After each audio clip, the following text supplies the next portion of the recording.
তাসকিনের একটা ইনজুরি শুনেছি আজকেই দেখলাম, আজকে আমরা খোঁজ নিয়েছি ওর একটা ইনজুরি আছে। এখন আমাদের কালকে রিপোর্টটা সকালে পাওয়ার পরে আমাদেরকে দেখতে হবে যে ও কতদিন লাগতে পারে। ও যদি তাড়াতাড়ি ওকে হিল আপ করার কোনো সুযোগ আছে কি না। ধরেন নর্মালি তো 2 থেকে 3 সপ্তাহ হয়তো ব্রেক দিবে। সো যদি এটা 2 সপ্তাহ হয় তাহলে কি করব, যদি 3 সপ্তাহ হয় তাহলে কি করব, এটাকে এক্সপেডাইট করার কোনো সুযোগ আছে কি না। বিশেষ করে আমরা দরকার হলে ইউএসের ডাক্তারদের সাথেও কথা বলবো, এখনই যোগাযোগ করব যে যদি এক্সপেডাইট করা যায় ওর হিলিংটা, তাহলে এক জিনিস। আর যদি দেখা যায় না আসলেই দেরি হবে তাহলে তো আমাদের অন্য সিদ্ধান্ত নিতে হবে। সো এগুলো নিয়ে আলাপ করতে যাচ্ছেন তাসকিনের জন্য? অন্তত কালকে রিপোর্টটা পর্যন্ত, কালকে আমরা অফিসিয়ালি রিপোর্টটা পাওয়া পর্যন্ত, এখন পর্যন্ত তো রিপোর্ট আসছে না। বোলারদের মধ্যে পেস বোলিংয়ে তো ডেফিনেটলি আমি এখনকার পরিস্থিতিতে মনে হচ্ছিল তাসকিন। ওর ইনজুরি হওয়ার এখনই সময় হলো, ঠিক বিশ্বকাপের আগে।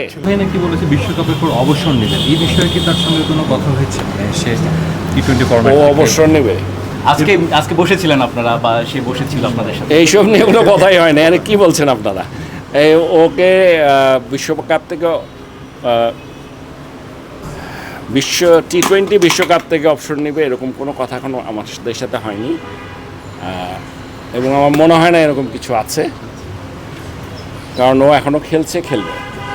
এবার পার্সোনালি আপনি কি আশা করছেন বাংলাদেশ এই টিমের কাছ থেকে, যে বিশ্বকাপে কেমন করতে পারে? এমন কোনো বাংলাদেশি আছে যে আশা করবে না সব ম্যাচ জিতুক, কিন্তু এটা হবে না। আমাদের দলটা, একটা জিনিস আপনাদেরকে আমি বলতে পারি যে আমাদের দলটা ওরকম কোনো ভালো দল না as compare to other teams. কারণ টি-20 একটা very different type of game. আপনি বলেন পাকিস্তানের এই টিমকে আয়ারল্যান্ড হারাতে পারে? এটা কেউ কোনো দিন চিন্তা করেছে? কাজে আপনি যদি মনে করেন যে নেদারল্যান্ড উইক টিম, আপনি যদি মনে করেন নেপাল, এগুলো ভুল ধারণা। সবগুলো স্ট্রং টিম। টি-20তে any team can be dangerous, যে কোনো টিমের সাথে হারাতে পারে। সেই দিন যাতে ভালো খেলে, সেই দিন যে ভালো খেলবে সেই জিতবে। সেই জন্য আমি বলছি যে আসলে টি-20তে চিন্তা করা, এটা যদি টেস্ট ম্যাচ হতো বলে দিতে পারতাম, 2টা টিম বলেন যে কে জিতবে। টি-20তে বলাটা খুব কঠিন। সেই জন্য আমি বলছি এটা আরও অনেক বেশি আনপ্রেডিক্টেবল।